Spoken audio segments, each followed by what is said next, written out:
Welcome to the Play to Win podcast, where we talk about winning in cEDH. I'm Dylan. And I'm Cameron. This week, we are going to be talking all about the awesome new Modern Horizons 2 cards that we think are going to be good or make some kind of an impact, at least, in cEDH. First up, we have Upheaval. Man, this card is really going to change the format. We are starting off with a banger, ladies and gentlemen. I'm sorry, what?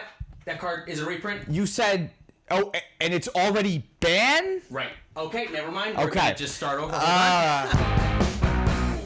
We're actually going to start with white cards before we get into anything else. We're going to white cards. To be honest, the first one is probably as much the opposite of Upheaval as possible. I'm not really sure if this card is even playable, but I thought it was maybe worth bringing up. I'm not sure. The card is Blacksmith's Skill. This is a 1-mana white instant that says target permanent gains hexproof and indestructible until end of turn.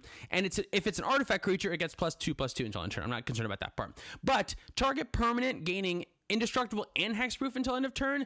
I'm not sure if we have a card at this low of a rate at 1 mana that protects in both of those ways. Close. So God's Willing is a 1-mana white instant that gives, I believe, just a creature protection from a color until end of turn, which is very different. Which is very different because this. hexproof basically would just shut off that protection. Yeah, it is the exact protection exactly. thing. So now, you don't get the chump block ability that you do out of protection, but that's not really something we're too concerned about in C. You get the indestructible part, which is even better. Oh my god! So you do get the chump block. Get the chump block. So this this doesn't stop from Toxic Deluge or Cyclonic Rift, which are some of the bigger sweepers of the format, but it does stop against Cabal Ritual. That's the new, right? Cabal Ritual? You mean Culling Ritual? Sorry, Culling Ritual. It does stop against Culling Ritual, and in non-blue decks, this might be an option if you're in like very low color mono white. I don't think Heliod wants something like this. Maybe you don't get a lot of protection in non-blue colors. That's the thing. And this is protection. Like if you're in a deck that's maybe weak to wraths and a wrath happens that's not Toxic Deluge. All right,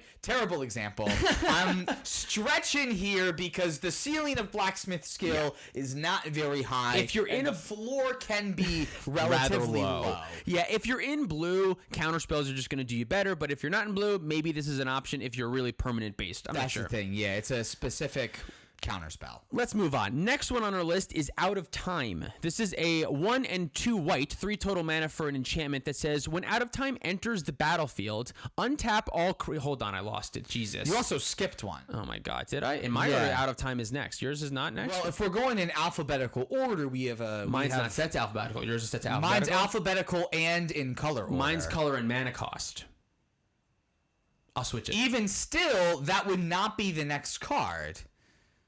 You're right, but for some reason it was next. So we're going to keep talking about Out of Time because we started talking about it. Out of Time says when Out of Time enters the battlefield, untap all creatures, then phase them out until Out of Time leaves the battlefield. Put a time counter on Out of Time for each creature phased out this way, and it has Vanishing. By the way, this is a 3-mana enchantment that costs 2 white and if you colorless. If you don't know what Vanishing did, as I didn't know what Vanishing did, Vanishing says at the beginning of your upkeep, remove a time counter from this enchantment. When the last is removed, sacrifice it. This is a very old mechanic, and it's hilarious to see them put Vanishing and Phasing on the same card. To be honest, it's a little bit of a nightmare, and I think that's the point. It's hysterically complicated, but really what this is going to do is for 3 mana, exile all creatures that are in the battlefield. It exiles all of them. It's a 3-mana wrath that exiles all of them. Now, they will come back in a couple turns, but let's say you exile 3 creatures this way. On cEDH, it's probably going to be a little higher than that, but 3 is like the low end. You exile 3 creatures with this. So they're not going to come back for 3 turns, right? Yeah. By then, you should have won the game. If you're using this card correctly, it should buy you just a turn or 2, which is all you should need to be able to get there. That's true. So in the right scenario, this can be a 3-mana wrath. It's kind of like Delay. Delay is a great counterspell. They get it in 3 turns, but 3 turns is like fucking forever. You don't away. even care about it. Yeah,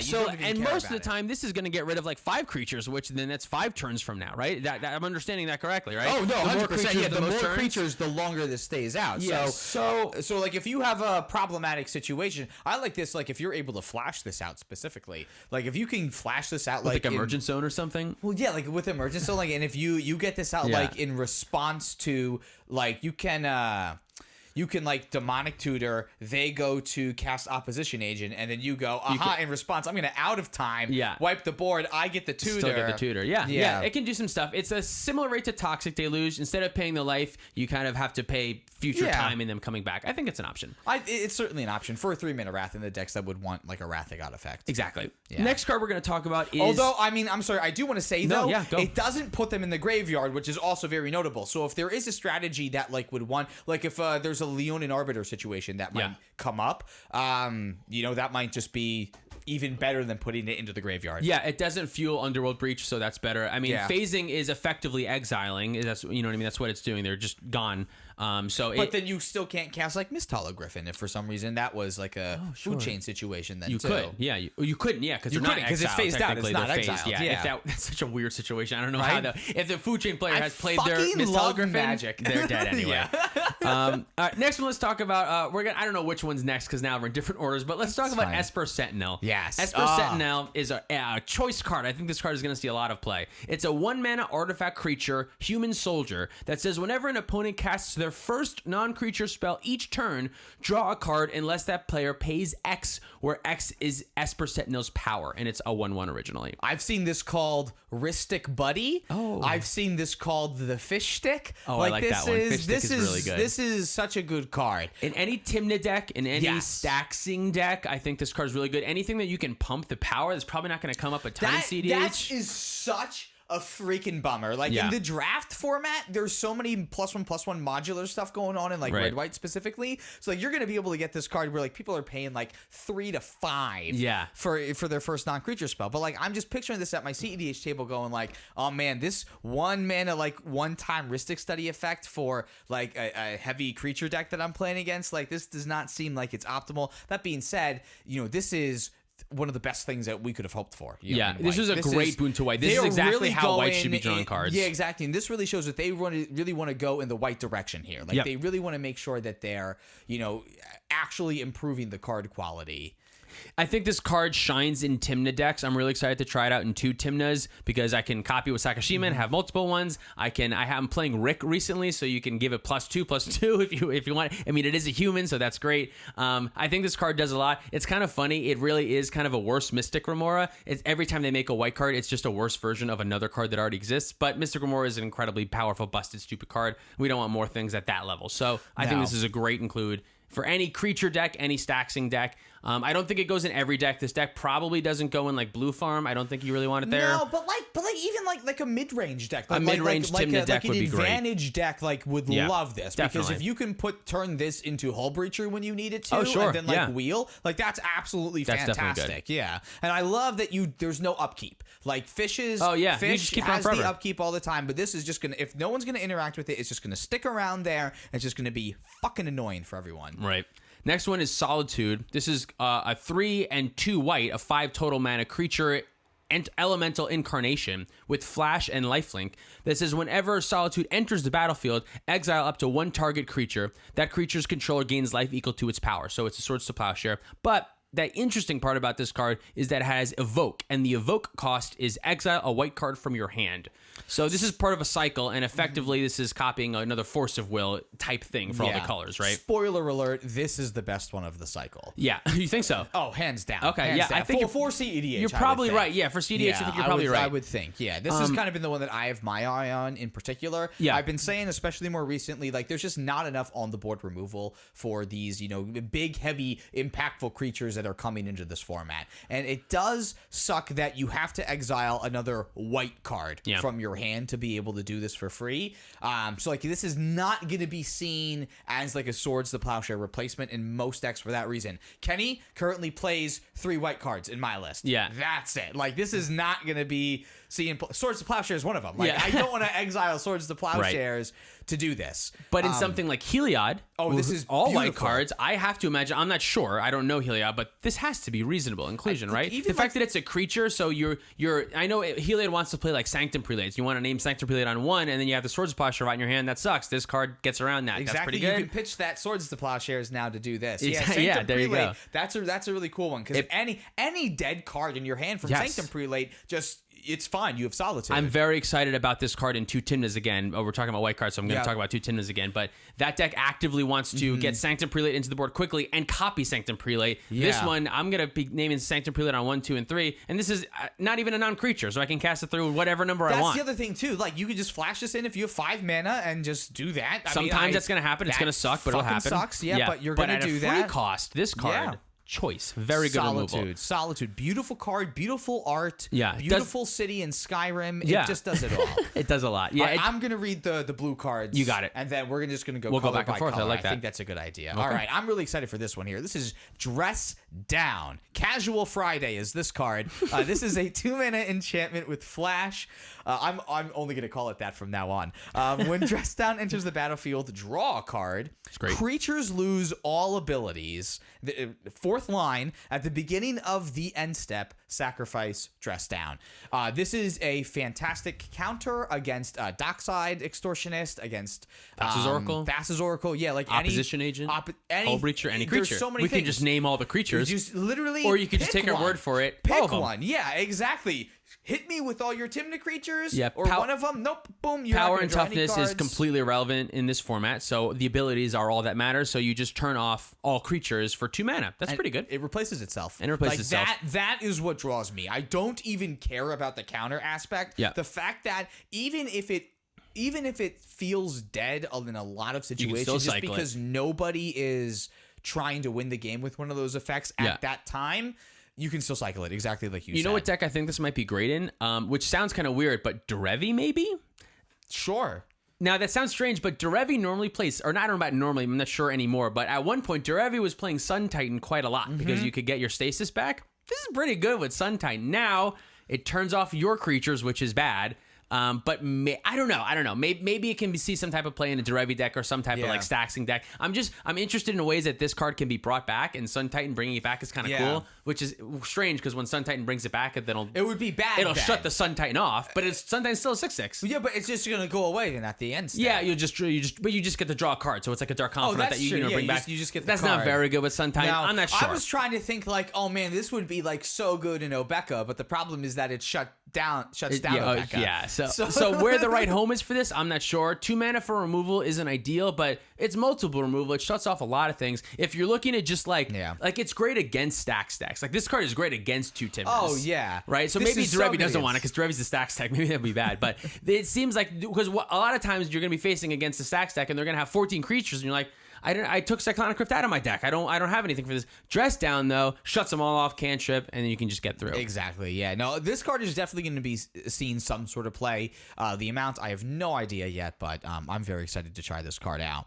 Our next one is Inevitable Betrayal. This is a free spell, but does have Suspend. I guess it's not free, but it's Suspend for 1 and 2 blue.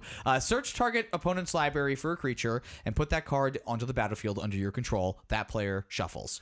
So it has Suspend 3, so you have to wait 3 turns for that to happen, and it's free. This card will probably not be anywhere near good enough on its own. What's the name of the other card that already is this, but 5 mana? It's Bribery. Bribery. This is already a card for 5 mana. Free is obviously much different than 5. It's not going to hit your ad nauseum. The reason why I think it should be on this list is I'm not really sure what Yidris is going to look like after this set. Yidris has like a decent amount of strange new options.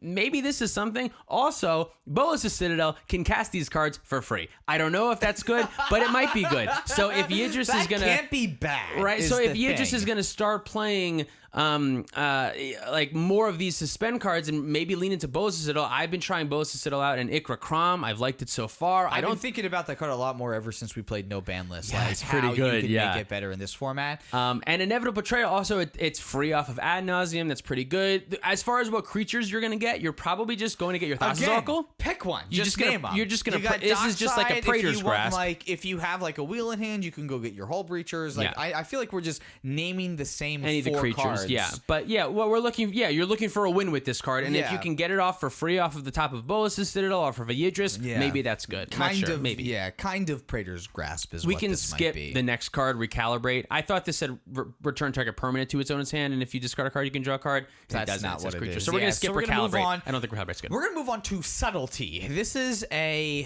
4-mana 3/3 creature, elemental incarnation, costs 2 blue, flash flying, and when it enters the battlefield, choose up to one target creature spell or planeswalker spell. Its opponent puts it on top or bottom of their library, and you can evoke it for a blue card exiled from your hand. Yeah, so that last evoke part is why this card is good. I don't know if the actual effect is quite good enough to get there, but this card does a couple things that are really good. Really, just one thing that's really good. You can cast it for free, and free interaction I think is worth considering. Well, it's spell, so like creatures that are on the stack, you can deal with. That's so true. Like Thassa's Oracle, you can set them off by a turn.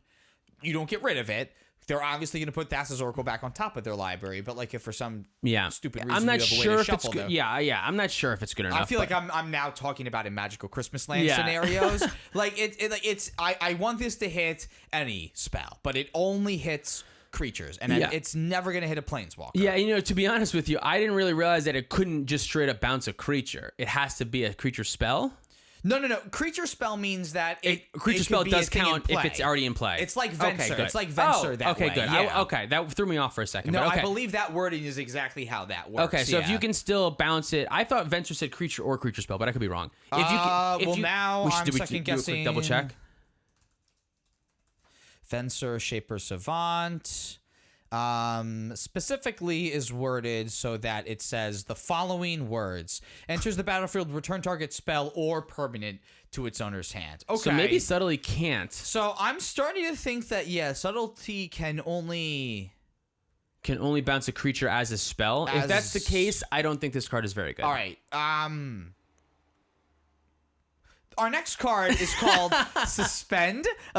This is just a blue. It's just a blue for an instant that exiles a creature and puts 2 time counters on it. If it doesn't have Suspend, it gains Suspend. So this is the blue Path to Exile. This is the blue Path to Exile. Or the blue Sword Splasher, really. Exactly, where instead of gaining them life or giving them a land, you get them to... Actually, this is you get in 2 turns, so it's like delay again. It's like a Pognify. It's like a Pognify meets delay is probably the better way to analogize exiling this is better than destroying, but them getting in a 2 turns is worse than them getting a 3/3 right now, probably. The 2 turns probably will come up. The 3/3 especially in a lot of decks. Like the 3/3 comes up like against Tymna. You know, like there's creature-based decks like Razakats where like that might actually come up and be relevant later in the game, whereas suspending it. And again, just like the other suspend cards we talked about that suspends things on the board, this also, in theory, you would hope to win the game after this. Like, this is really good on, like, a creature stacks piece. Yeah, like, just get rid of the one thing that you need for 1 blue. Yeah. I don't know why blue, like, it's so funny. Like, they keep on giving, like, white all the things that white needs. And, like, well, let's just give blue everything also, too. Let's make sure that blue can exile everything for the same cost that white can do it. Yeah, I feel like you just want to keep printing these white spells and just go, well, we ran out of white rare slots, so I'm still going to shove this into a different color. It seems like every set, white goes up 2 notches, but, like, for some reason, blue and green are still going up 3 notches. Well, we still have to make it clear that blue is better than white in some way. It's really not doing anything. No, but whatever. Let's just move on to black cards. All right, here's the black cards. My turn. I'll name these. All right, the first one, as I'm reading these cards, a lot of these cards I'm really not sure if they're good enough, but they're like close enough that I think they're worth talking about. We needed material for a full show. The next one is Bone Shards. For a black, this is a sorcery. Only 1 black that says, as an additional cost to this spell, sacrifice a creature or discard a card, and the ability that it gives you is destroy target creature or planeswalker. Certainly better than the other version of this that only made you sacrifice a creature instead of discarding a card, but being able to like pitch a dead land is kind of nice. Right. So where I think this card might be good is in like Protean Hulk decks, because sometimes you want to discard your Hulk so you can reanimate it, and sometimes you want to sacrifice your Hulk so you can get the trigger, and this does both of those things. Yeah, and I feel like black-green as a color combination is kind of growing a little bit, so like being able to have extra tools for those decks is kind of nice. And destroying a creature or planeswalker for just a single mana is really good, even if you have to sacrifice a creature or discard a card. The discarding one is probably going to be better. I'm imagining this in like maybe Underworld Breaches, where like the discarding is like it works for you because you want another card in there. In some cases, yeah. So in the right deck, I think this card will be excellent, but in the wrong deck, this going to be bad. In a regular Crom ad nauseum deck, this card is just a piece of shit. But in like a good, like, I don't know, in a different deck, this card could be something. There's a deck for it, yeah. Next card is Cabal Initiate. This is for 1 and a black. This is a creature human warlock that just says discard a card, and that's it can do that for free. Everything else is completely irrelevant. It's a 2/1, but it's a free discard outlet. So maybe Gitrog wants it. I'm not sure. Gitrog already plays other 2-mana discard outlets. Exactly. It plays green ones that can be found with Green Sun Zenith. Maybe this being a black one's no good, but it's different, so maybe it's an option. I will give you this. I would play this over Wild Mongrel because gaining lifelink when you discard a card is better than changing the color of Wild Mongrel. Fine, I'll talk about what it does. To discard a card, Cabal Initiate gains lifelink until ends of turn, and it also has Threshold. Cabal Initiate gains +1/+2 as long as you have some more cards in your graveyard, so it becomes a 3/3. If I'm in black and like doing a lot of stuff with my life total, I would actively rather have this ability than being able to pump Wild Mongrel. And change its color. But you can Green Sun Zenith for Wildmonger. You can the green tutors can find the wild thing. Well, they can't find this. So true. It's a little bit of trade off, but this blocks Tymna pretty well. Not a little bit of trade off. That's a huge trade off. Now that you said that, like having Green Sun, being able to tutor for the other one is better. Yeah, but being able to you still play Putrid and Putrid's 1 mana. That's why it's much better than 2. I don't know. I'm not a Gitrog player. If I'm a Gitrog player, I'm definitely thinking about this card, but I'm not sure if it makes the cut yet. If you've just a bad card that you play in the deck, you can cut it for this. Next card we're going to talk about is Damn. This is so fucking funny that this is the name of a card that they just named it Damn. On losing you over complications. For 2 black, this is a sorcery that says destroy target creature. Creature destroyed this way can't be regenerated. And for an overload cast of 2 and 2 white, you can overload the spell and destroy each creature, and each creature can't be regenerated this way. So this is like the card, like when I got into Magic, was like the dream card for me. Like, I want a card that destroys one creature for some amount of mana, or destroys all the creatures for more mana. This is such good value. Casual decks are going to love the hell out of this card. I'm not sure if it sees play in cEDH. I feel like I'm saying that too much. From now on, you understand that I'm not sure about any of this shit. I just think this card might be good. But 2 mana... This is a good card that I would have wanted to talk about if we were just doing, like, any other list. Because, it's just a solid card. This is so good. Like, the name Damn, like, it's half of a damnation, and it costs half of a damnation. Yeah. Like, just the small subtleties Or it's in a this full card. Wrath of God, and it costs what a Wrath of God costs. Right? Like, it's the small subtleties. Like, just being able... They don't ever print regeneration anymore, but they still put a regeneration clause on here to call back to it. Like, it is chef's kiss. It's better not than the card chef's kiss, which is also in this set. It's better. It's you're absolutely right. The value is here. I like this card in like maybe Vile Smash or Thrasios decks, like Curiosity control decks. But you can't play it in that deck. That's true. You're right. But any type of like control deck, I guess is what I mean. Any type of like control deck that wants to destroy one creature or destroy all the creatures. Yeah. Which sucks because like if you are Thrasios, you're like Thrasios Tymna, but like you don't really want that. Yeah. So but that's a bad example, terrible example. But I think this card is I won't be surprised when I see it played against me. Maybe if you had like Esper control, like in the format, like you know, there's probably like some Animatu, kind of... maybe Animatu wants this. There you go. There we go. We found it. Animatu players in the chat, let us know what you think about this card. Next one is, I think, an all-star and probably maybe the best card in this set. I don't think we need to talk about this one if we're not sure about it or not. I'm pretty sure that we're positive this is going to see play. Dauthi Voidwalker. For black, this is a creature, Dauthi Rogue, that has Shadow. And it says, if a card we put into an opponent's graveyard from anywhere, instead exile it with a void counter on it. And you can tap Dauthi Voidwalker and sacrifice it to choose an exiled card with an opponent owns with the void counter on it, and you may play it this turn without paying its mana cost. Wait, what? Without paying its mana cost? Oh, yeah, no, it's without paying its mana cost. Holy shit, I didn't even realize that. I thought you had to cast it. Oh, no, this card is absolutely fucking busted. Oh, wow. Yeah, so if someone ad nauseums and then it gets countered... So if somebody casts an ad nauseum and then somebody else counters it, and then you get to cast it for free... Yeah. Oh, shit. This card's even better than I thought. And it doesn't say activate this only as a sorcery either. No, you can do it. It has Summoning Sickness. That's one little tiny downside. That is one tiny thing. But even then, you still have Rest in Peace. Yeah. Now, it doesn't Rest in Peace Exiles as a trigger when it comes in, so everything's already in the graveyard goes. This doesn't get rid of shit that's already in the graveyard. It just is preventative for the future. Correct. So one minor back from Rest in Peace, but it's only your opponents, and it's also from anywhere. A lot of times this effect is like from the battlefield, from your hand, from your library, something like that. It's from anywhere. Yeah. That's really good. Yeah, no, this is, again, another one of these like enchantments on a stick. Like Ley Line of the Void is like, it's like the exact same wording. Yeah. But yeah, and then that second clause there. Ley Line of the Void is obviously like the little Easter egg with this card, right? I feel like every single one of these cards has an Easter egg in it. Oh yeah. And that's this one. Timna? Hello, Timna. This is a I have great, an unblockable 3/2 for you. Already a fine rate that you can hate on everything that everyone else is doing. This definitely goes into Timna's. I'm really excited to play this in Nath. Just as like Nath wants to make all their opponents discard their cards all the time, this one gets them out of the graveyard. Again, like evolution decks, like love this. You know, it's still another creature that when you're done needing this effect, you can put it into something else. The fact that you can cast it for free without paying its mana cost, that's pretty remarkable. Because that means that insane. That means that no one wants to. Like, that's going to bring about such a weird situation because now the Ad Nauseam player has to think, if my Ad Nauseam doesn't go through right now, the Dauthi Voidwalker, I'm going to give the game to them. Right. So it's gonna slow them down. They're gonna have to wait until they can back up their Ad Naus, which sometimes they don't want to do. Yeah.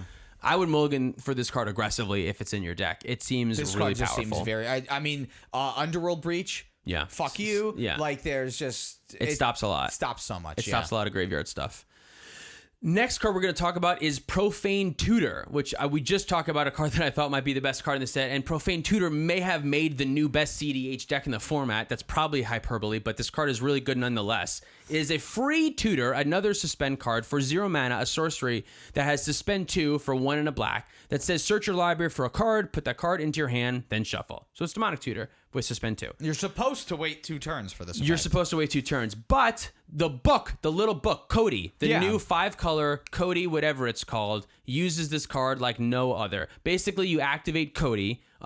Maybe we should pull up what Cody does. I don't know if everyone's super familiar with what Cody does. So Cody says that you cannot cast permanent spells. Cody also has a 4-mana activated ability that says, it's 4 mana in tap, and it says, add Wooburg to your mana pool. The next instant or sorcery spell that you cast basically cascades into another instant or sorcery spell. That's it. So what you do with Profane Tutor is you cast your commander, Cody, very, very quickly, as fast as you can, and then on maybe your next turn, unless you find a way to give it haste or something, so you have to wait. Happens unless you put like anger in your deck or something fun.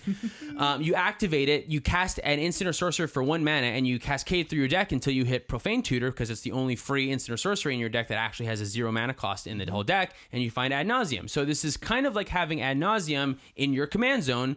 It's just right there. You have easy access to it whenever you want, and you just load your deck full of 1 mana instant sorceries, which are also just like already good in Ad Nauseam decks, right? Yeah, exactly. So it lets you kind of do what Mono Black Sidisi lets you do, which is have Ad Nauseam in your command zone, except it's not 5 mana and you're not in Mono Black. Being in 5 colors is obviously much better. You get access to so many more 1 mana spells that way. And you are just incredibly consistent. That you can the idea with this deck is you're mulliganing until you can hit Cody on turn 1, activate turn 2. That's what you're looking for until you get to like 4, and then at 4 you change plans and try to do something else, I guess. Yeah, maybe you can go to 3 or 2. I don't know, but it's not hard to get there either. Like Cody's only 3 mana. Only 3 mana. It's colorless mana too. So a land mana crypt does it. And, there's so many different ways that get you there. I mean, you can probably settle for a turn 2 Cody once you get to 4 or 5, but especially depending on your pod, depending on your order. But this deck is looking to mulligan aggressively, just to be able to cast and activate Cody, and then that's all you have to do. You need a 1 mana instant sorcery too, but your deck has like 30 of them, so you'll get there.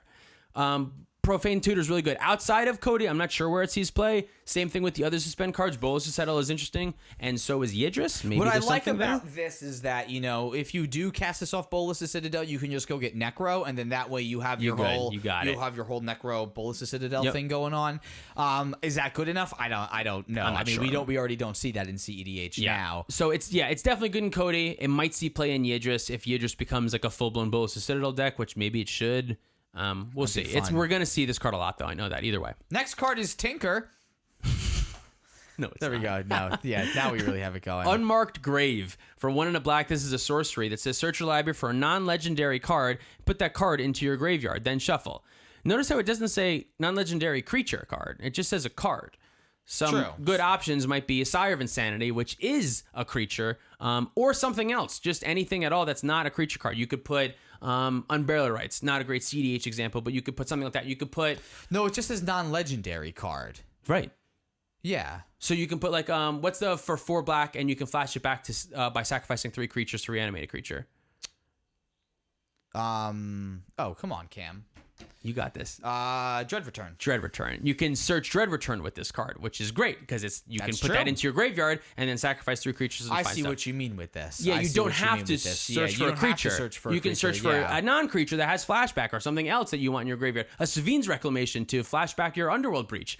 Flashback is, I don't know, Savine's doesn't flash it back, it does whatever to it, but Savine's has flashback, so you are flashing back Savine's. I'm with you. Yeah, so you can unmark grave for Savine's Reclamation that can flash back, and then you can cast your Underworld Breach from grave or whatever. Yeah, sucks that it's sorcery, but you know what? There's a lot of good sorceries. So. Yeah, so Entomb is a card. This is twice the mana of Entomb, twice as much mana is a lot more mana. Slower than Entomb. And it doesn't find Razakath, and it doesn't find your Villas, which are normally your 2 big reanimation targets. But it does find Sire of Insanity, which is normally like your third option in a lot of decks. And it can find non-creatures, which is great. So we'll see. Could be good. We'll see. All right, we're going to move on to the red cards now. And our first one is going to be Dragon's Rage Channeler. It's a 1-mana 1/1. Whenever you cast a non-creature spell, surveil 1. And that's, again, probably like the end of the card right there. It does have a Delirium text, though, that says as long as you're delirious, it gets +2/+2, has flying, and attacks each combat if able. This card may be good in like a Mad Farm deck with Chimna. Get a little storm going. You can if surveil. You have Delirium, build up your Underworld Breach. And then if you have Delirium, cards. you're getting a lot of cards off Timna. But yeah, it fills up the yard for Underworld Breach, attacks for Timna. It might be good. It could be good. No, I do like the Surveil one's a good ability. And more one-drops in Tim decks are great, I think. Yeah, and putting Surveil specifically, like instead of Scribe, fuels your Underworld Breach too. Yeah, puts in the graveyard. We've been talking about that a lot too. Yeah. Next, we're coming up on a Fury here. So this is 3 and 2 red for a creature elemental incarnation. It's a 3/3 with double strike. When it enters the battlefield, it deals 4 damage divided as you choose amongst any number of target creatures and or players. And you can evoke it by exiling a red card from your hand. This is Pyrokinesis. Yep. Yeah, I was just going to say, this card already, Pyrokinesis sees playing Godo. I know that because I'm playing Godo, and nobody else would know that probably. But Pyrokinesis doesn't see play in any other decks. No, but again, this is a good, like, this is just another fine Godo card, right? Yeah, I think it's a fine Godo card. If you want to play 1 Pyrokinesis, you probably want to play 2. But this card also is like a double striking attacking creature at its worst that still does that effect when it enters. Yeah. I don't know. This one does not have flash. It doesn't have flash, which think I wish it did. That one is an important note here. So it really would be better if it did. Yeah, so, however, this is still like a really good effect to do for free. Like, you just, on your turn, you can still for free kill off Hull Breacher and then still use your 3 mana to wheel. Yep. And if you're in like Staxing decks, if you're in decks that like don't want to be playing a lot of non-creatures because for whatever reason you want to be creature focused, I think Fury is a great removal. This is going to kill like a Hull Breacher and 2 mana dorks, or this is going to kill probably a couple things. It's going to be good. Mm-hmm. And if you don't evoke it, if you just cast it for 5, killing someone's 4 mana dorks and having a 3/3 double strike, I'm okay with that in the right deck. Too. Yeah, that's pretty good too. If you have pieces that are slowing your opponents down, can be a quick clock. Especially, I'm not sure why you might be playing equipments, but I know some Roger Boros decks with Artis. Arden. Yeah, Arden. That's the one. If you're playing Rograk Arden, maybe, you know what I mean? Kill some stuff, slap an equipment on it, double strike, get them. Yeah. Who knows? All right, I'm going to take my hair down for this next one. So this is Glimpse of Tomorrow. This spell also has no mana cost, but it does have Suspend 3 for 2 red. Shuffle all permanents you own into your library, then reveal that many cards from the top of your library. Put all non-aura permanents revealed this way onto the battlefield, then do the same for all auras. Aura cards. Aura. How do you say that word? The more you say it, the less it sounds like a word. Sounds like a word, yeah. Aura. I say aura. That is correct. But it's not how that's spelled. I'm giving it a hard A right there. Aura. But then after you do that, then you would put the rest of them on the bottom of your library in a random order. What is this? This is a card. I don't know. These fucking giant red cards. I'm like 50% sure this is this is fire destruction world dragon this hunger. effect, I'm pretty sure, isn't this banned in Commander already? No, not banned, but should be. No. Another effect similar to this is banned, I'm pretty sure. Because no, are you sure? Isn't that this? Because I remember when we did the podcast with Jim, we read out that big 8-mana card. Didn't he say that he had one in his deck and he took it out though? I thought that he rule zeroed it though. Maybe, I don't know. Either way, there's someone in some comments that knows what this card is suspended from. We could find it. Who cares? But this already was a card. Again, another thing that I'm not sure about. Yeah. Suspend is interesting to me. We have other suspend cards. Not many of them seem play, but these are different. I don't know if we can do something with this. I think it's just worth talking about. Again, maybe Yidris. Same thing as all the other suspend cards. I'm kind of just thinking of it like that. If you're playing like a Dockside Extortionist and you dockside for 10 treasures or whatever, and you are able to do this, and you're able to get a lot more permanents into play, maybe that's good. Maybe it's not good. Maybe it's good. It seems tough to set up. Yeah. We'll see. Maybe Bolos' Citadel stacks. You know what I mean? Like you're playing a lot of permanents. You just shuffle them all away and then get a whole bunch of more, and you cast this for Bolos' Citadel off the top. Someone smarter than me is going to be able to figure out something to do with this card. Yeah, so definitely. We'll see. The next card is Harmonic Prodigy. This is a 1 in a red for a human wizard. It's a 1/3 with Prowess. And that one, you definitely added an R in there or something. Well, there is an R there, so. But you added one in. Prowess. If an ability of a shaman or another wizard you control triggers, that ability triggers an additional time. Any doubling effect is awesome. Yeah, this is Nizan has this. It's a mono blue commander that does something similar to this. But this is another version of that in another color. I don't know if Anala wants this. Maybe it does. It might make the combo quicker. It might just clunk up the deck. I'm not sure. But I think it's a powerful effect. I mean, double triggers for only 2 mana. Double in anything for 2 mana is good. Yeah, Kinnon's really good for a similar reason. Very different, but similar. 2 mana is a small enough mana cost that if you're doubling things that you're using a lot, I think it could be very exploited. Blocks Timna. Love it. And yeah, prowess. Like it can get big. Yeah, exactly. Do some damage. Next one is Ragavan Nimble Pilferer. It's a legendary creature, monkey pirate. Whenever Ragavan Nimble Pilferer did it better that time. I think it's Ragavan. My God, sorry. You just can't win. Just can't win. Whatever. Whenever this creature deals combat damage to a player, create a treasure token and exile the top card of that player's library. Until end of turn, you may cast that card. It also has dash for 1 in a red. This is a red mana dork. This is a red mana dork, man. This is a red mana dork that sometimes draws you a card that you can cast. And sometimes, what's good is it can stock up your treasures too. So Birds of Paradise, sometimes you don't use it, and then you don't do anything with it. But this one, you can. If I don't use it, I'll save it up. Eventually I'll have 4 or 5 treasures, maybe. Yeah, exactly. And you're always gonna have a target. It's literally just whoever doesn't have a mana dork is who you're gonna attack. This card's great against Imperial Seal. You can just stay Imperial Seal on your turn. You dash it out, take their seal target, make a treasure. Thank you. That's very good. It can do some things. It's only 1 mana. That's such a low cost. Ad nauseum decks are going to like that for that reason. Timna decks are going to like it because they like to attack. This is going to be great in Timna. Any deck that wants to make mana, Godo is looking at this card, I think. It makes mana. It draws you cards potentially. It interacts with your opponents for 1 red mana. That's so many things. 3 things that are very good. Those are all the things that you want to be doing in cEDH. That's it. Yeah. You want to make mana. You want to draw cards. You want to interact with your opponent. And I guess you want to win the game. Like hilariously, like if you're playing like Vile Smasher Malcolm, like that extra. It's a pirate. Yeah, it's a pirate, right? It's a pirate from Malcolm. Hilariously, we didn't even talk about that. These creature types. Well, one of the creature types is good. Yeah. Pirate being like an actually viable, interesting that they're card really type. Like trying to creature build type up. in cEDH is so interesting. Kind of funny. I'm definitely interested to see what Malcolm looks like after, because I know Malcolm has played with Timna a lot right now. I'm wondering if it'll start to add more reds, like it'll start going into a red range if things like Ragavan are actually that good. I guess we should say this is one of the commanders that we were playing on our Modern Horizons 2. Coming up next week. Yep, so keep an eye out for this. We're going to see what it can do.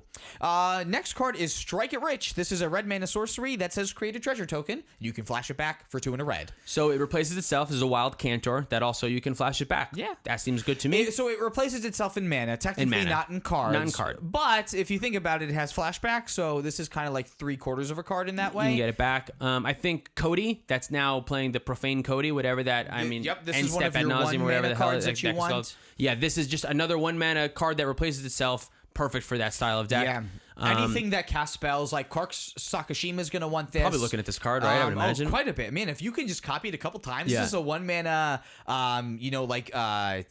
ramp effect. What is it called that we... Rampant growth, maybe? Is no, it's when you... Ritual. Ritual. That's the word. Ritual. When you cast a spell, but it lasts. You get mana. You don't have to spend the mana right now. That's you true. Can spend it later. You can better than a ritual. Forever. It's so funny now. I think every cEDH player now actively thinks of Ken from Stacked EDH every time a coin flipping card comes out, and all of us are just like, Ken's gonna like this card. Ken's gonna love this card. If you haven't checked out Stacked EDH, you definitely should. But this card definitely goes in Kark Sakashima, any of those coin flipping decks. It seems like we've been getting a couple coin flipping options. There's the partners that are like Vander and Undersplit or whatever they're called. Oh, Zender and Unders. Yeah, whatever. They're weird. Yeah, but like this seems really good in that. Niv Mizzet even like Niv Mizzet definitely likes this one. Pre Niv Mizzet, and this is good post Niv Mizzet. Yeah. Why were we even talking about coin flipping? This card doesn't coin flip. Were we talking about something? Because the coin flipping decks. Because you said Kark Sakashima, and this card goes in Kark Sakashima. But like, I'm just thinking, like, wait a minute. All of the decks built around coin flipping are probably going to play this card though. I think so because it like actively the sorceries. These like spell slinging kind of decks. And just, again, Niv Mizzet. Like you said, Niv Mizzet's a good one. Niv Mizzet needs this type of effect. It's triple blue, triple red. It needs the treasures. That's the thing. After. This card might bring, like, Niv Mizzet from, like, tier 2 to, like, tier 1.5, really, just alone. It needs, like, Ragavan too, maybe. It needs more ways to cast Niv Mizzet early. When I played it on the channel, that was the biggest problem. You were just playing like, Captain Lannery Storm. That card's ass. That was your ramp. Was a 3-mana thing that... Oh my god, fucking Lannery Storm. Yeah, right. But like this is great. It's fucking flavorful, so it just gets extra bonus points for that reason. Love Strike. I think it's great. I love what they're doing with treasures. I know for a while they were talking about like land tokens. They wanted to do that. I'm so glad it seems like they're better thing. Yeah, I'm so glad they're not doing that. Treasures, I think, are great. Only getting one, like just making them Jewel Lotuses. One at a time is so much better. Yeah, and just making them treasures, just again flavorful. Treasures you get are cool cards like Strike It Rich like that. Yeah. Yep. Speaking of cool cards, Tavern Scoundrel is 1 in a red for a 1/3 human rogue that says whenever you win a coin flip, create 2 treasures. 2. Ken, we were just talking about you. This is like the most insane card ever in Kark and Sakashima, right? They make 2 every time you win a flip. And you can, it does, and you can also, if you want to, pay 1 and sacrifice another permanent to flip a coin. So it has a way on itself to pay for that ability and make its own engine. This is really literally good. Having your cake and eating it too. Yeah, if you're in coin flipping and in cEDH, this has to be a must include. I can't understand why it wouldn't be, right? Yeah, I would think 2 so. treasures. Kark Sakashima. I mean, there's so many times where like, you see Kark Sakashima and you just go, I'm just going to return it to my hands. I'm running low on mana, but like if you do end up like winning 1 flip, like off of a ritual effect, like if you end up like losing a bunch in a row, this can help get you back into another. It helps, like, because like build. a lot of the times you're gonna have a Kark and you're gonna have a copy of the Kark, right? And that's when you're gonna start trying to go off most of the time. At least that's what I've seen. So you're probably, for the first couple times, you're going to cast a Ponder, you're going to flip 1 coin, and it's going to be heads, and flip 1 other coin, and it's going to be tails. So you're going to get 1 Ponder, you're going to cast it, and 1 Ponder is going to go back to your hand. Statistically, that's going to be your average. That's also going to be the dream situation. But what Tavern really does that's fantastic is if you win one of them, and you lose the other one, you bounce back to your hand, you make 2 treasures, and one of those treasures can cast the Ponder, but only one of those treasures can cast the Ponder, which means you net mana as you go up. Exactly. So if you use a 1 blue cantrip, if you're winning 1 and losing 1, you're going up, which means you can build up your storm much higher, and then it snowballs. So once you go up once, you can lose both. I mean, if you lose both, I guess it goes to a graveyard, but then you can afford to fall back and catch back up again. So the fact that it makes 2 treasures that you can net mana as you go up on casting Ponders and stuff, I think is going to be really good. It just gives you a lot of room. It gives you a lot of reach to breathe. Yeah. Really like that card in that scenario, and none others. Unholy Heat is a red mana for an instant that deals 2 damage to a creature or planeswalker. But again, if you're delirious, it deals 6 damage instead. This card, I'm not sure if it's good enough, but 6 mana, 6 damage for 1 red basically kills everything in the format besides Razakath or something. But by the time Razakath gets into play, you're already dead. Mm-hmm. 2 mana for 1 red kills a lot of things in the format that you would care about anyway. 2 mana for 1 red? 2 damage for 2 1 damage red. for 1 red. Kills a lot of the stuff. Red. Yeah, you're right. Shock is bad, obviously. Yeah. Lightning Bolt barely sees play, but the option for it to be huge, I don't know. I don't know if you can trigger Delirium. I don't know if you can get Delirium consistently enough. This is probably not good. So we haven't talked about Delirium. That's because this is not the first Delirium card that we've brought up. Right, so Delirium in cEDH means that you have a fetch land, you have like probably a cantrip, like maybe a counter spell, and maybe maybe like an artifact that you subtract from mana. Petal. Yeah, like like Lotus Petal's probably like it though. I think it probably triggers much more in 1v1 formats that are much more reliant on a back and forth of like reactions to each other. Yeah. Where in cEDH you are benefited so much for ignoring your opponents and not interacting with them. So it's going to be less likely that you have the 4 card types in your graveyard, I think, but you'll still have it a decent amount of the time. The problem is that if you're not built around Delirium, like you're not incentivized to go for Delirium. So like in the late game, if you top deck this and you look at your graveyard and you go,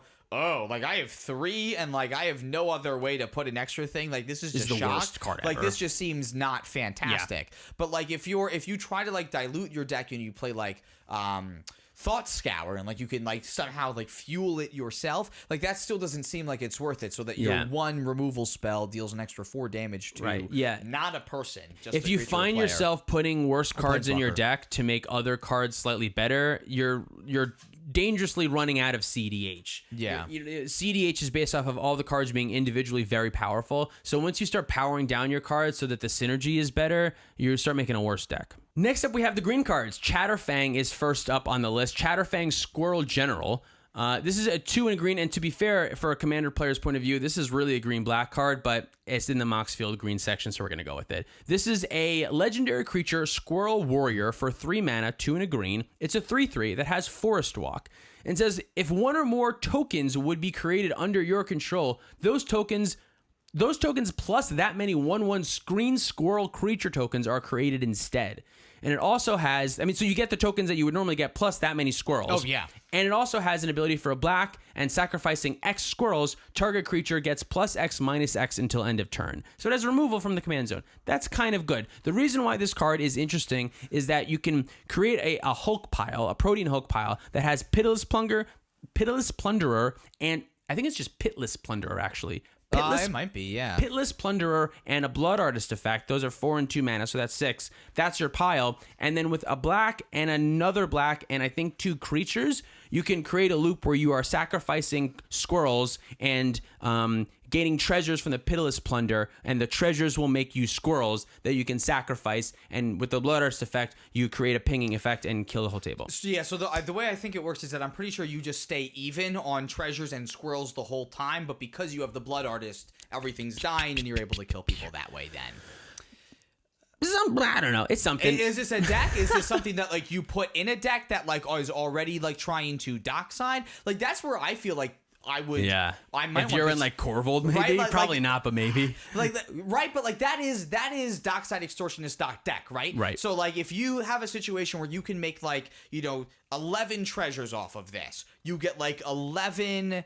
Squirrels, and you can start using like those treasures even to sacrifice like 5 squirrels to kill one thing and another 2 to kill something else. We've been talking about how much important board removal is lately, and having board removal in the command zone. I mean, we're talking about Corvo, but if this is in your command zone, I think that's kind of good. I think having creature removal in the command zone is good. But to be honest, do you want to see if it's good? Check out next week's video. This is another one of the commanders that we're using. This is another one we're playing. I think it might be a worse Dina or Vrals or something like that.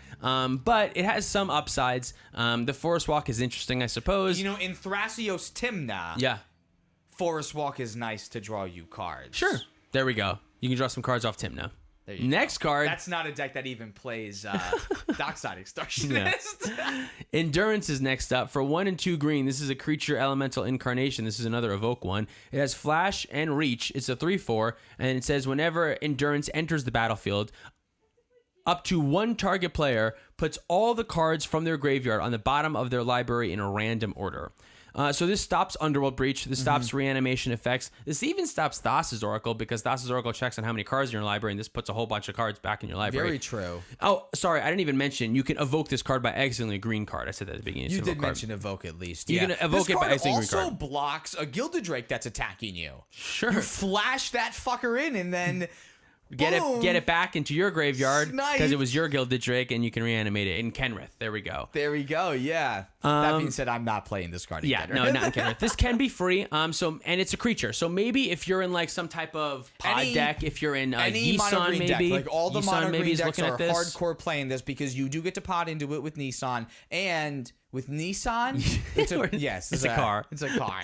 Well, isn't Silvala supposed to be green Lamborghini, right? So Nissan should be just Nissan. It's just Nissan. Just slower, gets the job done. It's not that. Gets you that's from not ideal. Point A to point B. It gets you from CMC 3 to CMC 4. There we go. Or CMC 0 when you exile a card, because this card is good because it's a free card. Any card that can be cast for free, I'm gonna look at it for cEDH. I'm gonna be interested and see what deck can play it, because cutting mana cost to free is just such an incredible boon to whatever you're trying to do. Dylan, I'm interested in knowing more about cards that can potentially be cast for free. Do you know of another card that could potentially be cast for free? I have one right here for you, Cameron. That card is Gaea's Will.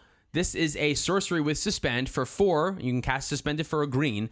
No mana cost, and says until end of turn, you may play lands and cast spells from your graveyard. This is a Yawgmoth's Will. It also says if a card would be put into your graveyard from anywhere this turn, exile it instead. So, yeah, not only is this a callback to Yawgmoth's Will, but this is also a color-shifted Yawgmoth's Will. Which, I guess, to be fair, green does this type of effect more than black. Why is black getting no more reanimation stuff? Now, white gets reanimation stuff, and green gets to bring stuff back. I thought that's what black did. That's why I like that I would have expected this card to only let you play creatures or lands from your graveyard. Yes. I think it is kind of weird that this card allows you to cast It's just straight up Yawgmoth's Will. Exactly. That being said, like Hello Yidris, like Bolas Citadel, like all of these cards that we've been talking about with these Suspend cards, like this is probably one of the better ones. If you have it in your opening hand, it's probably not the worst to spend a green and then just try to stay alive for 4 turns. Yeah, right. That's your strategy now, is build up your graveyard for an awesome Gaea's Will time. But it's just like, I can just imagine someone's going to say, all right, I'm going to need to tutor for Rest in Peace because it's 4 turns away and I see that you're going to kill me. Or everyone's just going to attack you because you put the Gaea's card out early, so you just, warning, I'm a threat immediately. Like, that doesn't sound great. It is a big hey, target situation. Obviously, Yawgmoth's Will is a very powerful effect. It has seen less play lately because of Underworld Breach, but is still very powerful. This card could potentially see some play as well. In colors that don't get that effect. There you go. Next one. This one's not a card. I put this card. A Glimmer Bairn. Or Bairn? Is that what it's? Glimmer Bairn? Byron? I don't know. This is obviously a call. All these cards are callbacks to other cards, but this is for a green. This is a creature. It's an oof. It's a 1/2, and you can sacrifice a token, and it gets +2/+2 until end of turn. So it's like an Atog, but for a token. How do you think this card is? Cast Dockside Extortionist. Make 10 treasures. Sack them all. Attack for 21.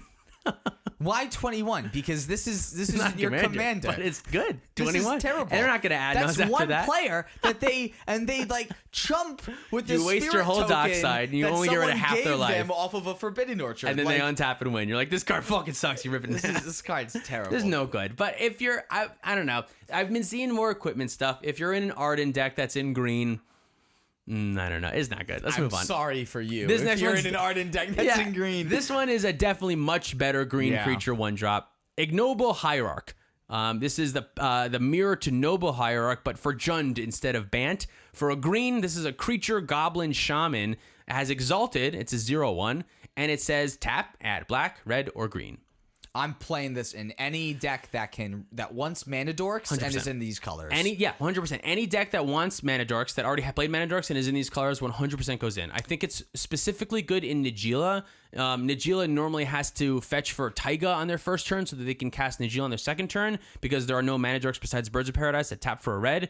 This does that, so you can, when you have this one, you can fetch for Tropical Island, which is a much more useful land in Najeela, and then you can still cast Najeela on turn 2. I know that's a very small, minute thing. This card is only going to be good in very small, minute ways, but that is a significant amount of value in that scenario. Yes, yeah, it's better than a green mana dork that taps for green with like a Llanowar Elves, and that card sees play threefold in any deck that can. So. It's good. It's going to be a good one. Kenrith, Corvold, you name something that's these color combinations, this will be in there. It's going to see play. Yeah. Next one is Sanctum Weaver. This is a 2 mana, 1 and a green for an enchantment creature Dryad that says add X mana of any one color where X is the number of enchantments you control, and it's a 0/2. It's nice that it at least taps for 1 because it itself is an enchantment. But if you have like Rhystic Study out, if you have, I imagine this is going to see like play in white decks is really where this is supposed to go. So this actually goes infinite with. I'm so bad with card names for a content creator. Freed from the Real. Freed from the Real. You're right. This does. I didn't even think about that. Yes. But this alone, when you put Freed from the Real on it, will it now taps for 2, and then with one of those 2, you activate Freed from the Real to untap this creature, and you tap for another 2, so you make infinite. You are not paying enough enough attention to her. I know, she's very upset. Jill is on my lap looking at me for more pets. Yeah. So yeah, this is a combo with that. You can do that if you're in a Thrasios deck, that'll be great. If you're in a Kenrith deck, you could probably do something with that. If you're in an enchantment style deck that playing a couple extra enchantments, I mean, you're in green, which means that you're probably in blue. So you're playing Carpet of Flowers, Sylvan Library, Ristic Study, Mystic Remora. You got a couple. They're gonna come up.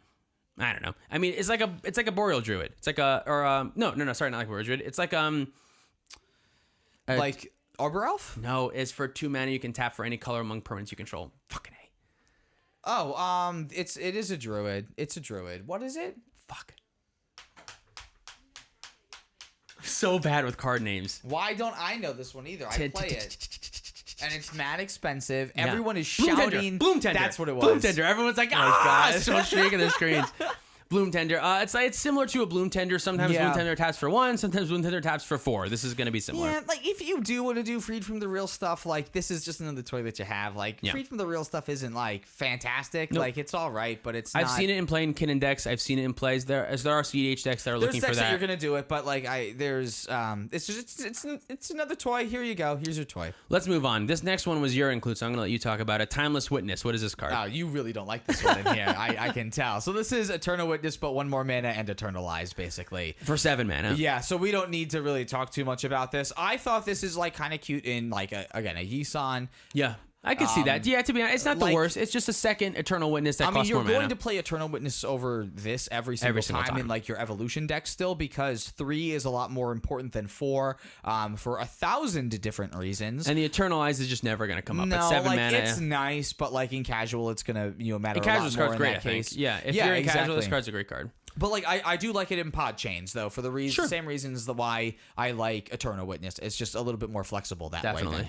Definitely. Yeah, that's all. We don't have to say anything else about it. Next card is Tireless Provisioner, so like Tireless Tracker. Is a 2 and a green, so it's a 3 mana creature elf scout, a 3/2 that has landfall. It says whenever a land enters the battlefield under your control, create a food token or a treasure token. This is literally just as flavorful as Tireless Tracker. Yeah. This is great. It kind of reminds me of Lotus Cobra, because every time you play a land, you get a mana, except it's a treasure, which is much better than a mana. It stays around. You're going to make a treasure every single time, and you're never going to make a food token unless you're literally dead on board right now, right away. Combat damage. But specifically by combat damage. But every other time, you'll make a treasure token. So I think Kodama can do some silly things with this card. Yep. Kodama already was doing loops with Lotus Cobra and Bounce Lands, and Kodama can do more things with this card probably. 100%. So I would expect it to see with this. Yeah, I would expect to see it in Kodama decks or like Tatsuyova decks, any like land matters that deck. too. Yeah, anything that's going to be playing a couple of probably not Gitrog lands. No, I wouldn't say Gitrog either. But maybe, but probably not. Yeah.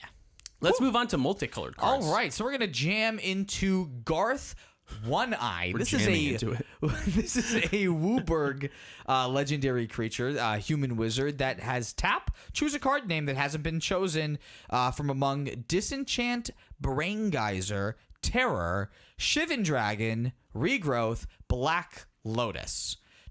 Create a copy of that card with that chosen name. I'm going to start that sentence over. Create a copy of that card with the chosen name. You may cast a copy of that card. So we found out this gets around timing restrictions, but you do have to pay the actual cost of that card. Right.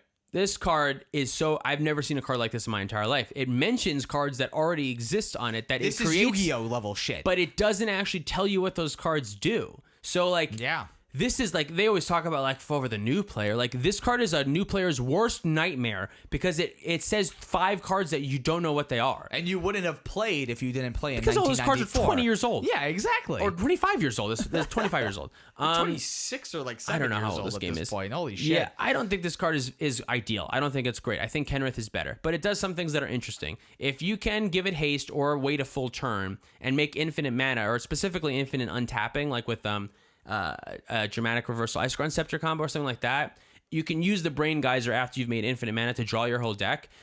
It's also nice because if there's a Hull Breacher out, you can Terror it first, or if there is something else, you can disenchant, you can get rid of some stuff, you can regrowth to get your own other removal back to get rid of some other stuff first. So it has a lot of gunk jammed into it, but so does Kenrith, and I think Kenrith's gunk is a little bit better. Yeah, I'm a bigger fan of Kenrith's gunk than Garth's.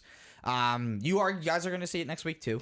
But this does have a lot of tools. You know, again, you did mention Terror. I like Regrowth too. Like Regrowth is, and obviously Black Lotus. Probably the least exciting part about this card because it's not Black Lotus. It's a 5-mana Black Lotus. You have to wait a turn for, so it's like worse than Gilded Lotus. Like it feels cool because like you get to play with the Black Lotus, but like at that point, Black Lotus is not really good. That's not why Black Lotus is good. Black Lotus isn't good because it costs 5 mana. You have to wait a turn. Black Lotus is good because it was free. Exactly. Yeah. This is we're just gonna get like a billion more 5-color commanders, and this is just like another one of them that you can play if you want. They love this shit. I wish they would stop doing this type of shit, but they love it. Better options in different.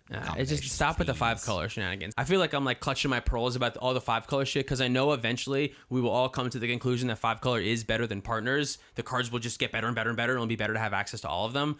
And that kind of like. I have like the nightmare future of like the whole format is just all 5 is like Najeela, Kenrith, Food Chain Sliver, and like Sisay or something like that. And there's like those are the 4 pillars in the corners of the format. But I don't know, partners are good. There's other things that can be done, whatever. Yeah. Let's move on to the next one. So we're going to talk about Goblin and Archomancer. It's a red and a green for a creature Goblin Shaman. Each spell you cast that's red or green costs 1 less to cast, and it's a 2/2. Ruric Thar loves this card. Yeah. Any green red deck is going to love something like this. All of them. Yeah. All of the red-green decks. Ruric Thar.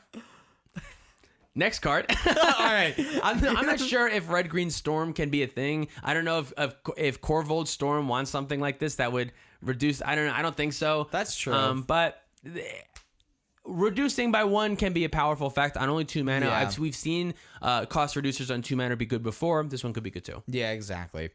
Next one is Grist the Hunger Tide. This is 1 black and green for a legendary Planeswalker. Grist comes into play with 3 loyalty, and the text is really small. So as long as Grist isn't on the battlefield, it's also a 1/1 insect creature. It is also a 1/1 insect creature in addition to its other types. So this card can be your commander. Its +1 says create a 1/1 black and green. I gotta bring this closer to me. Holy shit. Black and green insect creature token and mill a card. If an insect card was milled this way, put a loyalty counter on Grist and repeat the process. Its -2 is you may sacrifice a creature. When you do, destroy target creature or planeswalker. And its ultimate at -5 is each opponent loses life equal to the number of creature cards in your graveyard. So the reason I think this card might be interesting is in decks like Yisun or in Birthing Pod type decks, this is a 3-mana effectively creature that you can tutor out of your deck that can destroy a creature. Well, not Yisun though.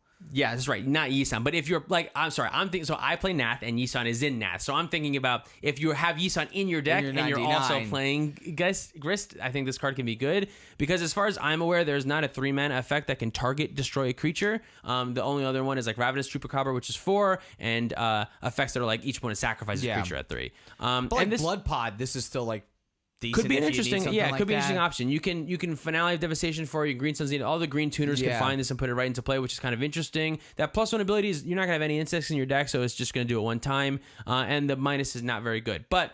Like the -5, the ultimate, I don't think is ever going to come this is definitely a card that you play for the minus ability if you have things to sacrifice for it. Right, yeah. If you have a bunch of stuff and you are want to get rid of a creature or a planeswalker for 3 mana that you can tutor right into play off of your green tutors, maybe this is a consideration. My favorite part about this -2 is that you may sacrifice ability.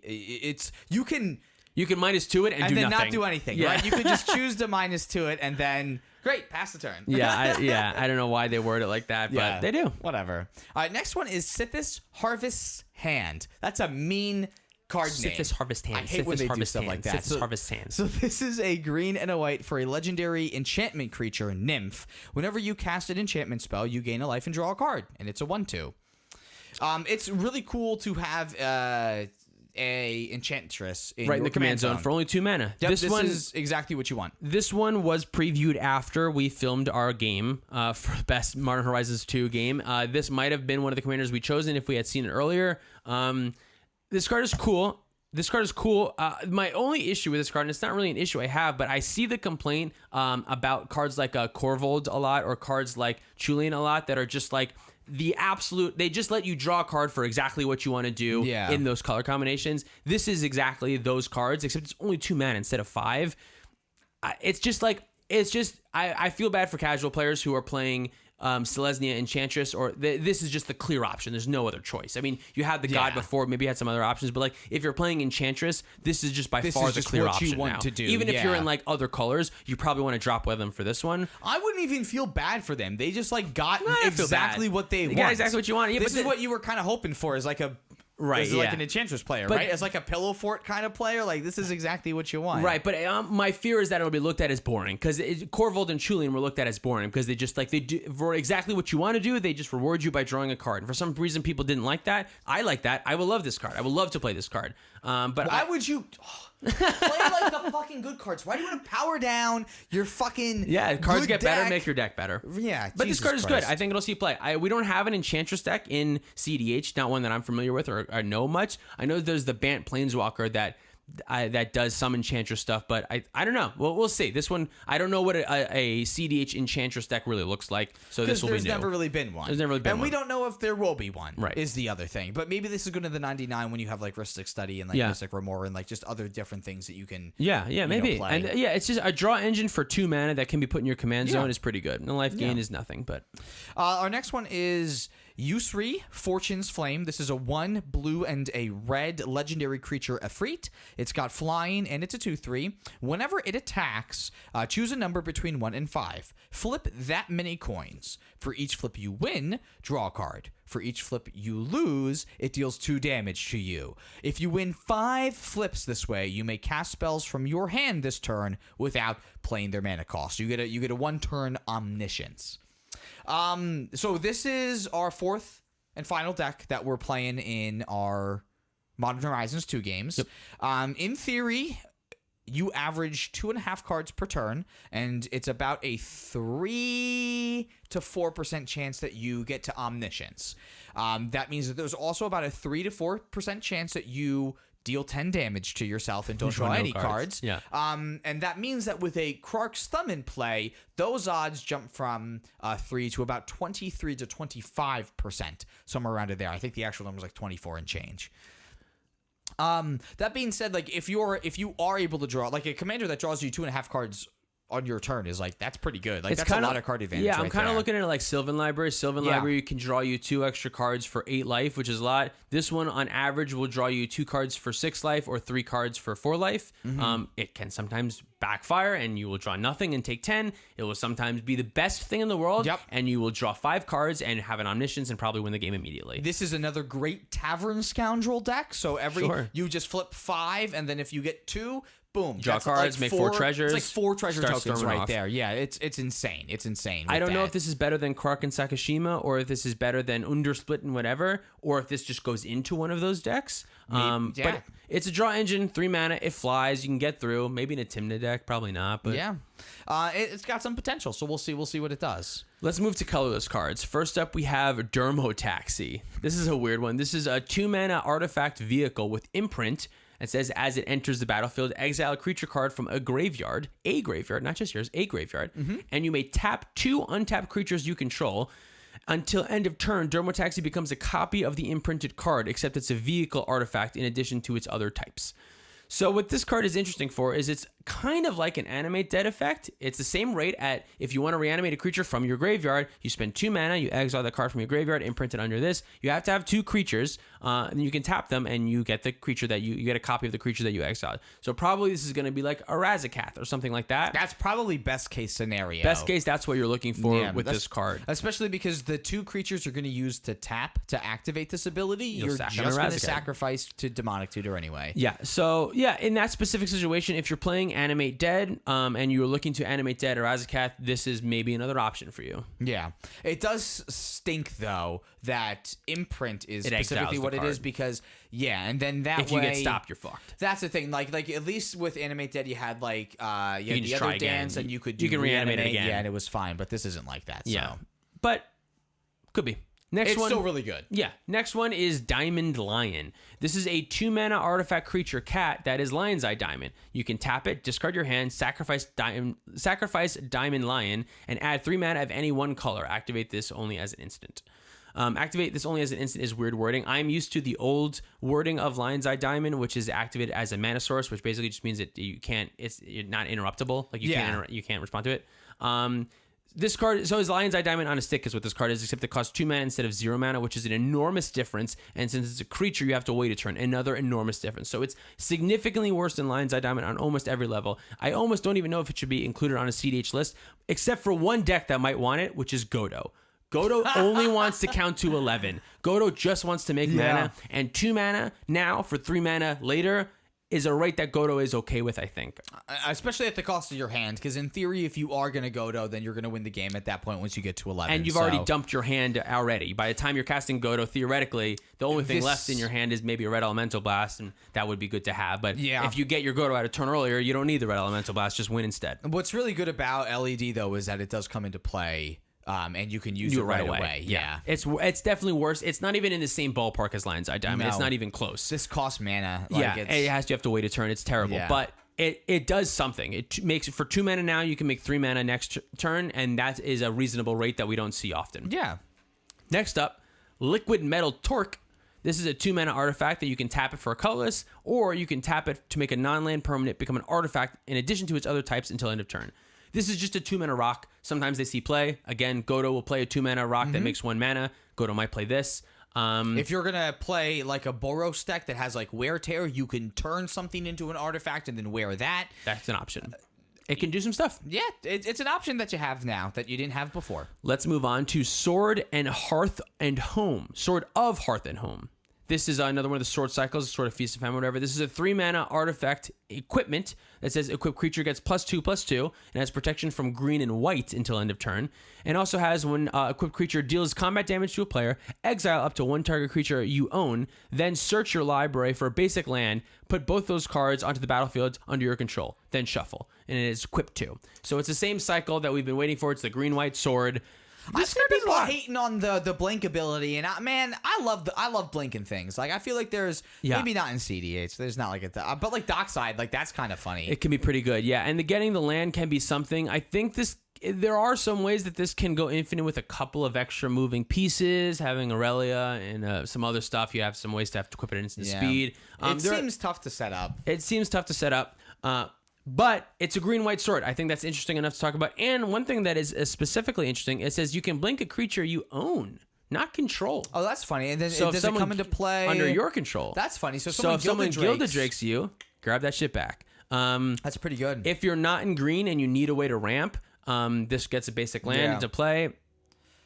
Protection from one relevant color. Protection from white, which is great. Protection from Swords to Plowshare. I love that. I was thinking green because you can get around all the mana dorks. Abrupt Decay and Assassin's Trophy too. Both colors are relevant. Both colors are relevant. All right. There you go. Let's move on to Void Mirror. Void Mirror is a 2 mana artifact that says whenever a player casts a spell, if no color mana was spent to cast it, counter that spell. This card is hysterical. It stops Mana Crypt, all the free mana rocks. It stops Force of Will, all the free spells that we've been talking about how they're so good in this format. It stops all of that. Oh, 150%. Yeah, it's just a great stacks piece you throw down there. Something to note, if you're in a deck that wants to tax effects, I originally had put this in my 2 Tymna's list, and then someone pointed out to me that this is not great when you have Thalia effects because they have to spend that 1 mana to cast their thing, and then they can do that. Yeah. So that's not ideal. But if you're in decks that are not taxing, Void Mirror is definitely a consideration. For only 2 mana, it shuts off a lot of things. Lion's Eye Diamond is another huge one. Big part that's another good one too. No, I really like this card. All right, so we're going to move on to the couple lands that we have here. Actually, the first one's a cycle of cards. The one that we're going to talk about here is Silver Bluff Bridge. They all come into play tapped. They're all indestructible. They all make one of your 2 colors of mana, but they're all artifact lands, which is interesting. So you can't fetch them. And they come into play tapped, but they are indestructible, which is nice because any of the artifact wraths aren't going to hit them, which is very important for an artifact lands. Yeah. Not sure if these cards would be good enough. Tap lands are trash in cEDH. I never want to play them, but every once in a while there might be 1 or 2 that's worth it. The reason why I say this one is interesting is because the artifact lands that we had before were like incredibly They're overpowered. They were bonkers, banned in Modern. They were so insanely good. And I put the blue-red one here because Joyra, the artifact commander, might want something like this. This would be the land that you would want to play. Like, if there's a black-green one, like, you're I'm not going to play it. But the blue-red is going to be the one that you play. Yeah, exactly. Again, slim chance that it sees play because tap lands are terrible, but it's an artifact land that makes 2 mana, one of either color, not 2 mana at the same time, one of either color. If it made 2 mana, that'd be really good. That'd be busted. I'll play that land. Definitely. Who cares if it comes to play tapped? If you get 2 next turn, 0 now for 2 later is great. But we can move on quickly. It's just an artifact land. Yeah. So our next one is Urza's Saga. So this is an enchantment land, Urza's Saga. As it enters...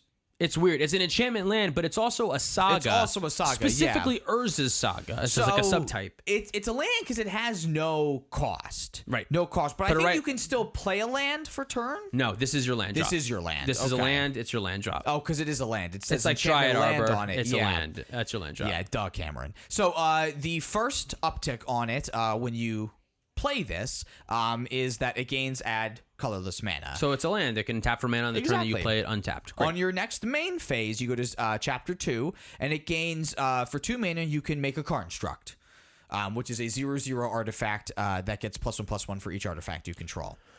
And then the third chapter on your next first main phase is you get to search your library for an artifact card with converted mana cost 1 or 0 and put that card into the battlefield. Right, so you can find a Soul Ring, you can find a Mana Crypt, a Mana Vault. If you want like a Pithy Needle, you can put that in there too. This basically just upgrades your colorless land to a better mana rock. Yeah, if you're playing a 2-color deck, you probably can consider this card almost no matter what, just on the fact that after it's untapped and it taps for mana right away.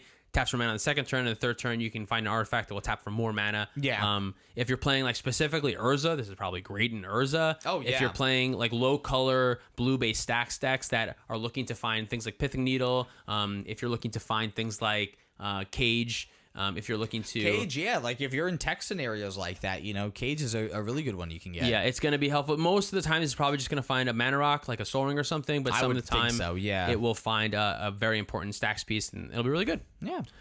And then our very last card we're going to talk about is Yavimaya, Cradle of Growth. Oh, we finally get to see Yavimaya. I'm so excited about this. This card is so good, and it's great, too. It's great. It's a legendary land that says each land is a forest in addition to its other land types. So it's like Urborg, another one of that cycle. Except it's forest. Except it's forest instead of swamps. Did you see like the reasons why they can't finish this cycle? Yes, I did, because of all the other hate for those other colors. They boil, in modern. Yeah, I hope they print it in like another set, like a cEDH, an EDH set or something like that. But since it makes each land a forest into additional types, obviously this also is a forest, so you can tap it right away. What's interesting about this, and why I think it'll probably see more play than Urborg, is specifically effects like Quirion Dryad and Gaia's Cradle. Quirion Dryad and Gaia's Cradle you'll be able to make your Gaia's Cradle a forest, which means that you can bounce it with Quirion Dryad, which means that you can tap Gaia's Cradle for like 6 mana, and then you can bounce it with Quirion Dryad, and you can play it again. It's happening for 6 mana since it's a forest.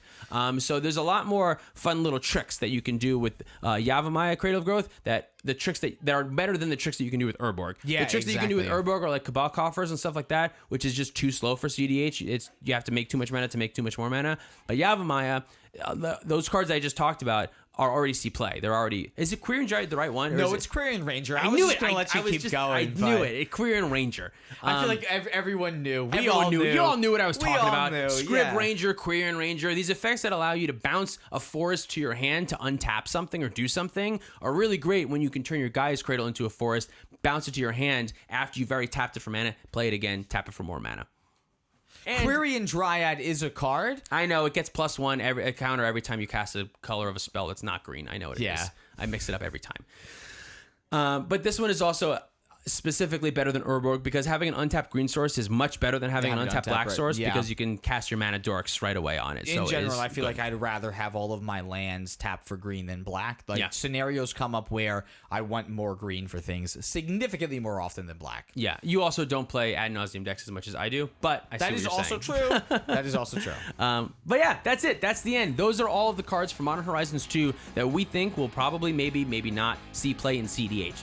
Did we miss some? Probably. I don't know. There's some intricate combos that I'm just not going to understand. If you saw any cards that were not here and you think that they should be included, definitely let us know in the comments of YouTube. If you're listening to this on Spotify, go over to YouTube and let us know. This is how we kind of build the discussion and figure out what cards that we should be playing in future episodes. Thank you guys so much for listening. We'll see you next time.